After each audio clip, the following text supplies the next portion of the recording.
My name is Vanessa Reid. I'm 36 years old, a structural design engineer based in Boston, and I never imagined I'd have to call the police, on my own family, for throwing a party in my house while I was out of the country. But there I was, jet-lagged and stunned, standing at the edge of my lawn after cutting my Germany trip short, staring at a scene that looked like a Facebook reunion photo come to life. Except I hadn't been invited. 70-something relatives, many of whom I hadn't seen in years, were scattered across the property. There were tables covered in food, loud music blasting through the open windows, kids sprinting dangerously close to my koi pond, and a giant banner stretched across my front porch that read, "Reid Family Reunion 2025. Generations United."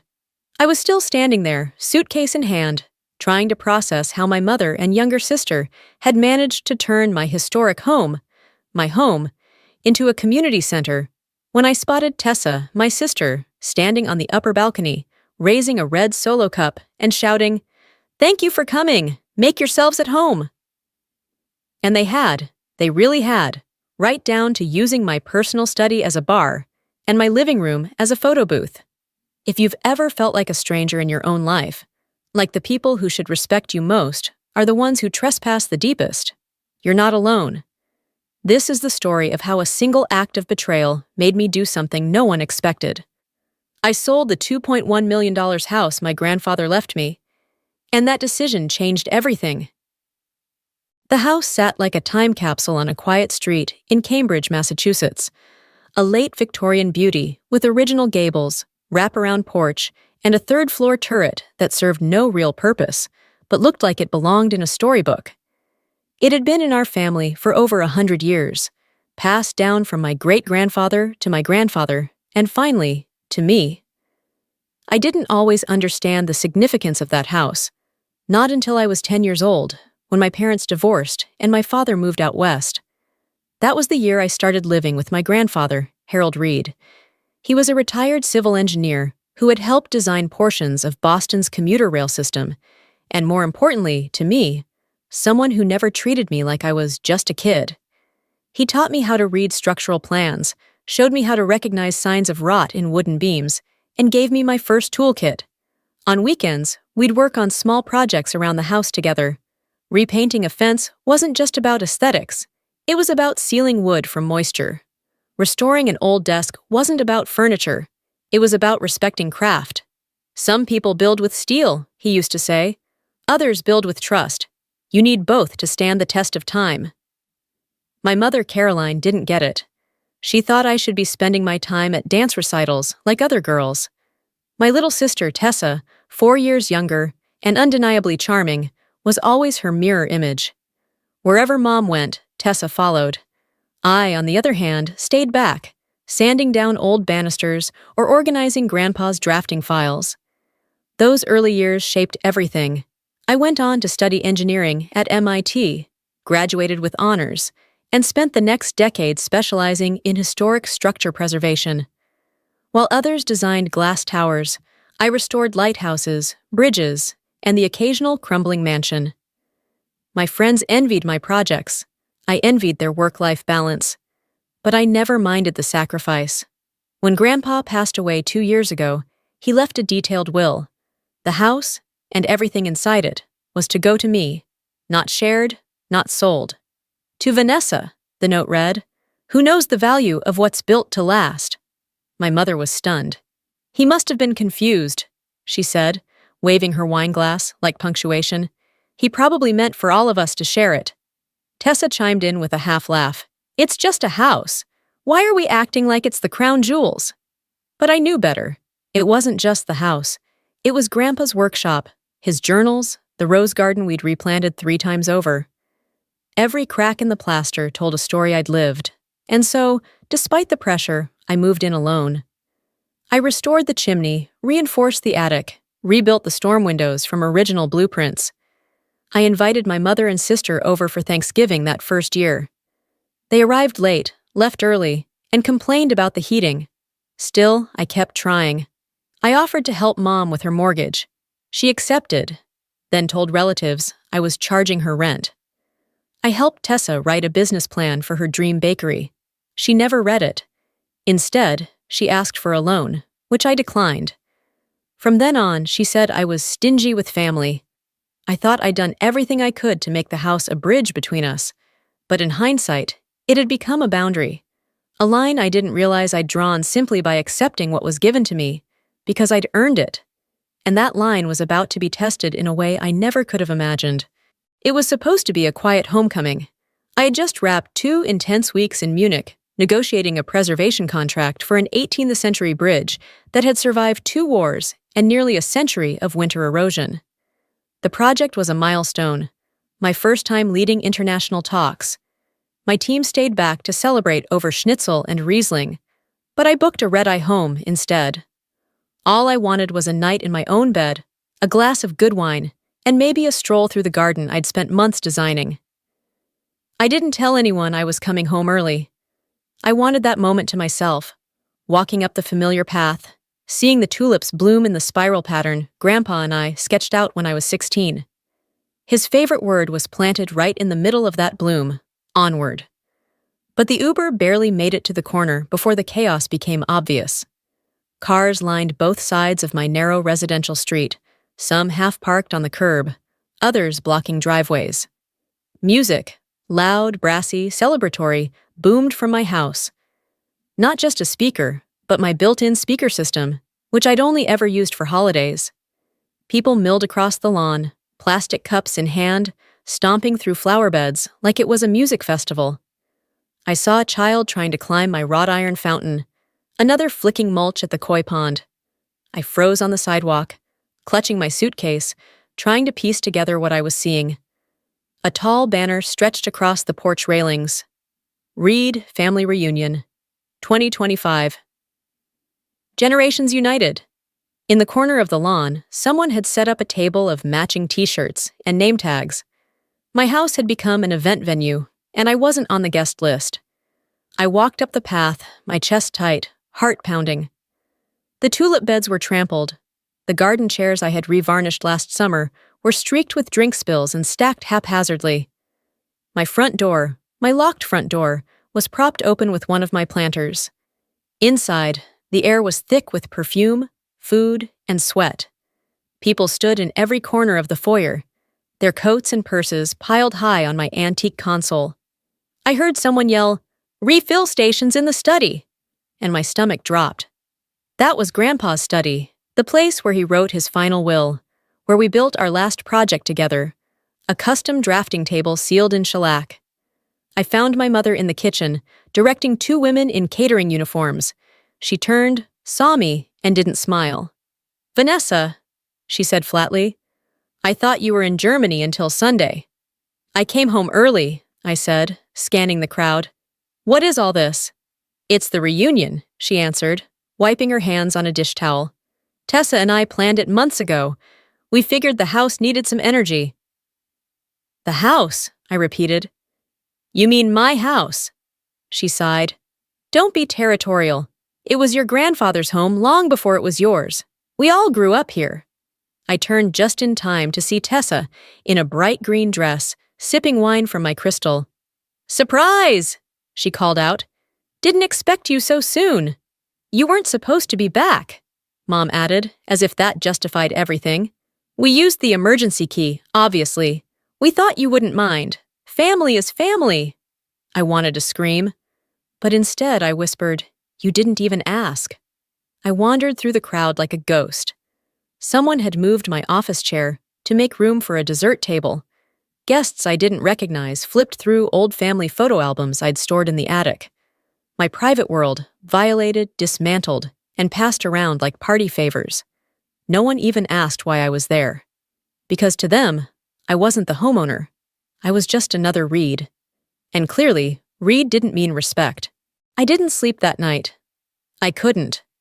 After quietly wheeling my suitcase back out the front door, past people dancing in my foyer, past an elderly cousin using my antique banister as a towel rack, I ordered an Uber to a Marriott downtown.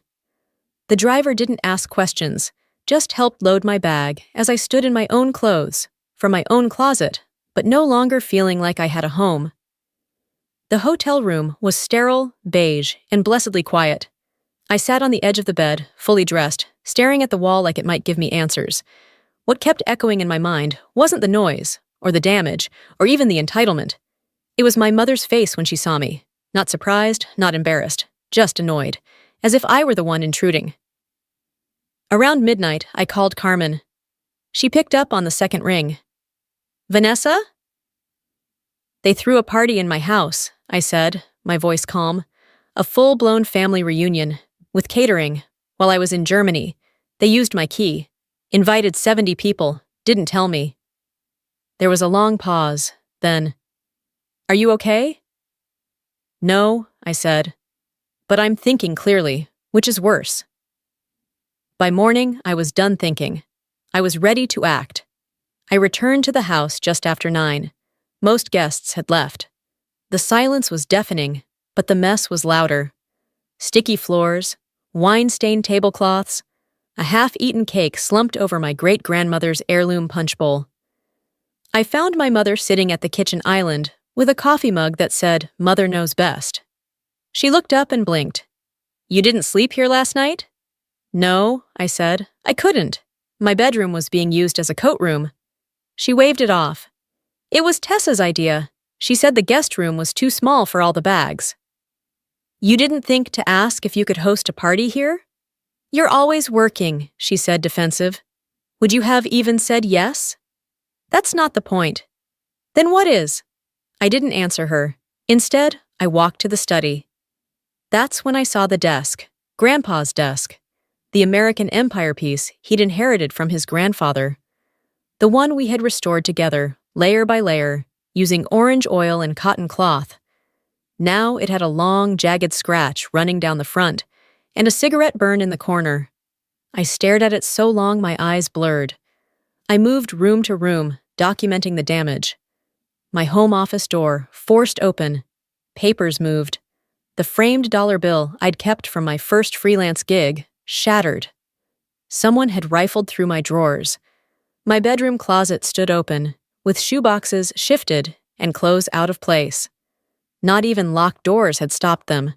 Downstairs, my sister emerged from the guest room, barefoot, holding leftover pie. "Great party, right?" I turned. "You broke into my office." She shrugged. "Kids were playing hide and seek. Don't be dramatic." "You moved my things, used my property, invited people into my home, and never even told me."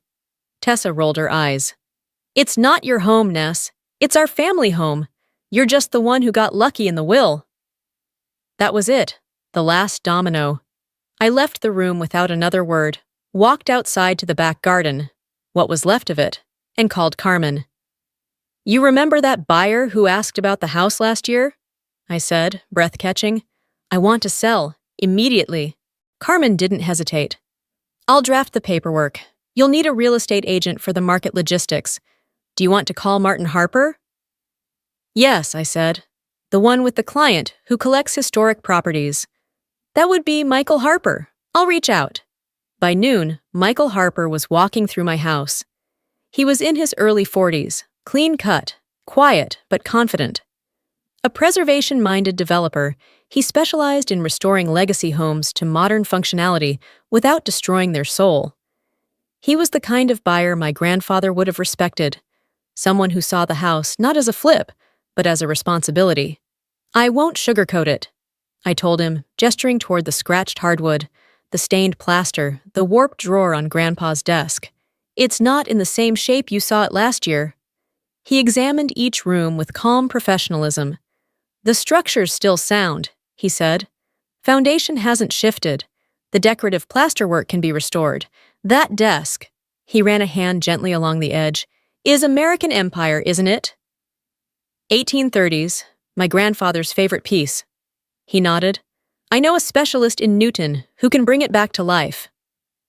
He didn't haggle. He didn't pick the place apart.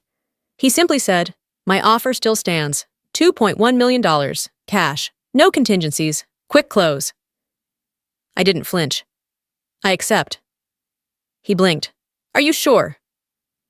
I looked around the space that had once been sacred, now carelessly violated. "Yes. Completely." By 2 p.m., Carmen had joined us in the garden to begin the paperwork, the only part of the property untouched by the chaos. We spread the contracts across the iron table Grandpa and I had built from reclaimed beams. I signed with a steady hand. Inside, I could see movement. My mother and sister peeking through the kitchen window. An hour later, after Michael left, the confrontation began. My mother stormed out first. "What is he doing here?" "I'm selling the house." Her voice cracked. "This is ridiculous."